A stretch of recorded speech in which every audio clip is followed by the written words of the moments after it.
the minimum capital needed to trade. Now, there are three factors to consider when determining account size. Okay, now this is a very important discussion because not enough traders are talking about this. Why?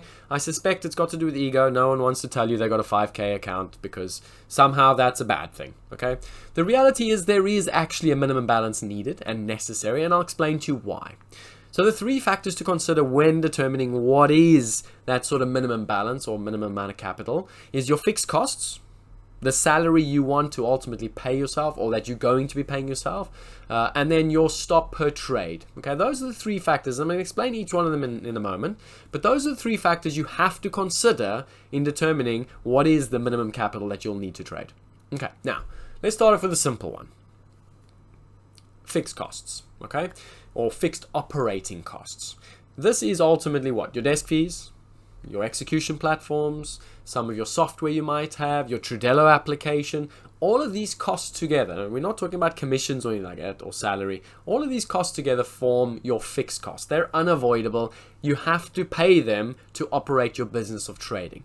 Okay, now, I like to work on a rule of thumb of a maximum of 5% fixed cost. In other words, your fixed costs should equate to 5% or should never equate to more than 5% ultimately of your capital account balance. Okay, so if, and again, when I started back in the day, we had fixed costs somewhere between the region of 2 to 3K. It was very expensive. Okay, when we started trading, it was very different to what it is today. So back then, with a 2 to 3K a month fixed cost, okay, you needed in the ballpark region of 40 to 50K in order to satisfy this 5% rule. Okay, now why the 5% rule? Well, think about it. On a monthly basis, if you're going to have 5% of your capital draining out, okay, to pay for your operating costs, there's only one way you can stop that draining, which is to make 5%. Okay, now sure, a lot of you might say, yeah, 5% is achievable, but is 5% easy over a period of 12 months? Well, arguably, probably not. Okay, it's quite difficult. So in other words, to break even, you just have to make every single month consistently 5%, and that can be quite difficult. Okay, which is why I suggest don't go beyond 5% because it'll be a slow leak of your capital. It'll be effectively a death by 1,000 cuts. Okay, so that's the basic rule of thumb when only considering your fixed costs. Now, in your first year, ignore salary. Okay, if you're a beginner trader and you're in the first year of your trading, don't even consider, salary expectations. It just doesn't need to be thought about.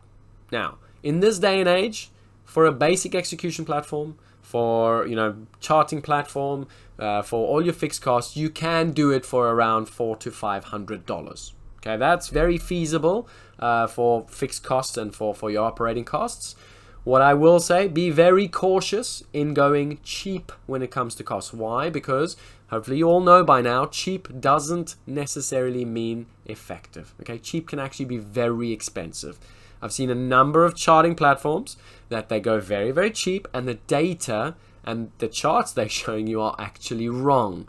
Okay, now remember, you don't need fancy bells and whistles to do this as a job, but you need to make sure that you have got charts that are effective, that are accurate. Okay, so that's key. Don't go cheap because it can be expensive. Equally, you don't have to have stupidly expensive terminals that cost X amount of thousands of dollars every month. You don't have to have stupidly expensive data and tools and all that kind of thing. Okay, so $500 I would say is a ballpark figure for where most traders fixed fees should be on a monthly basis. Okay, for some it might be more, for some it might be less. Now, assuming that 500 is your fixed costs, if the rule of thumb is 5%, because you agree with the logic that 5% is quite difficult to make every month, and ultimately, you don't want to put too much pressure on yourself, then realistically, a $10,000 account is the minimum capital needed to trade. Okay, so that's the basic logic behind how you come to understand, roughly speaking, what the right amount of capital, what that minimum amount of capital is in order to do this effectively. Okay, now it's not to say that you cannot have operating costs of $500 a month and have a 5K account and not be successful. Okay, sure you can. But remember what we're trying to do here. We know as traders, okay, from my experience, this is my 12th year, I know as a trader you need time in this job. Okay, I know as a trader you need to be able to stick around for long enough to experience the markets so that you can learn the skills to become successful. I know that as a fact, okay, and I've seen it not just in my own career, but everyone else's careers. That's how this game works. Okay, so that's why I'm saying to you that a 5K account on a $500 fixed cost every month is going to be difficult, because you are probably going to have to risk a bigger percentage of that account in order to break even, in order to cover those costs, and in order to start to pay yourself a wage in the long run. Okay, so that's how we get to this number. It's not just a random thumb suck. There is logic behind, how these numbers work out. Now, let's assume, however, we start to factor in this idea of a wage, because this is factor number 2. Okay, salary expectations will do need to be a consideration, because if you're doing this as a job, you got to pay yourself. Okay, now a salary expectation, if you're working a full-time job, might only be $500 a month. Okay, you might just be very happy having this additional income coming in, and that's perfect. You might be a day trader, and you might recognize that you need $3,000 a month. The point is that what you need to do at this point, when you start to pay yourself a wage, is again take your fixed costs, this time add that total cost to your fixed costs, and again apply the same 5% rule of thumb. Okay, now let's assume I want to pay myself $1,000 a month. Okay, so I have an expectation of $1,000 a month, and I want to pay myself $1,000 salary a month. So I've got $500 of fixed costs, and I've got $1,000 salary expectation. Now my fixed cost has gone up to $1,500. If I apply the same rule of thumb, that means I now need a $30,000 account. Okay, so you can see how paying yourself a wage is fine. You need to do it, but you do it at a point when the account can handle that drawdown on a monthly basis.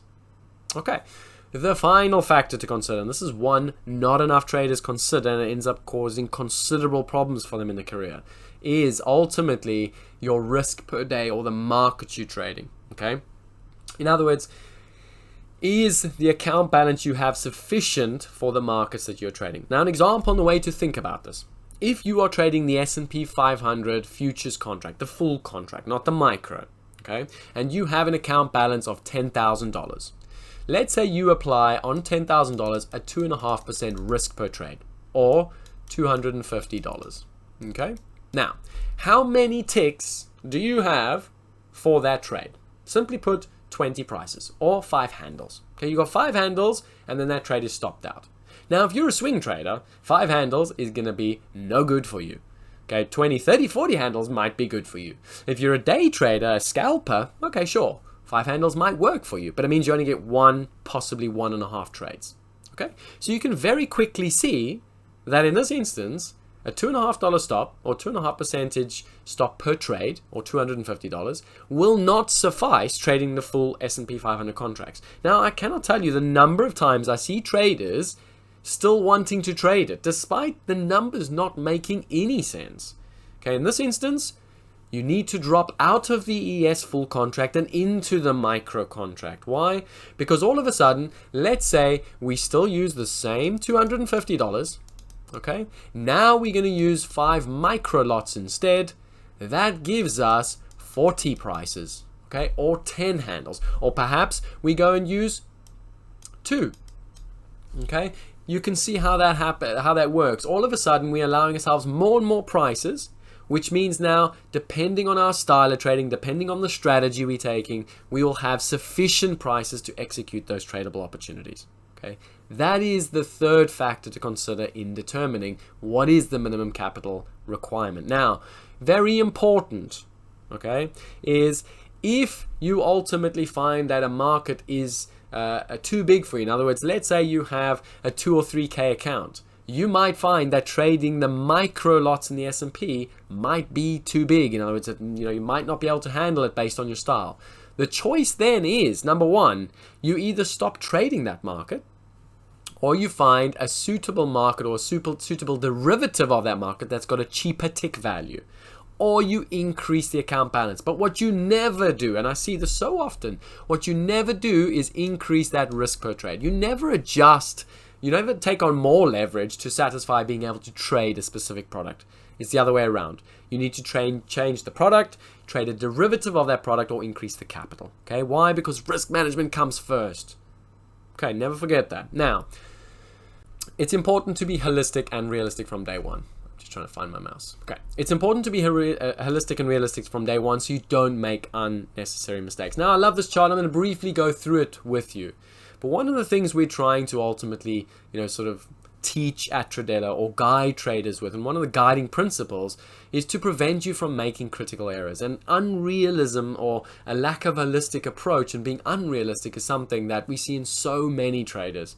Okay, ask any Tradelo trader, when they started on day one, they had very little understanding of the expectation of what's coming. They were probably very unrealistic about, what that progression curves look like, okay, what the journey looks like.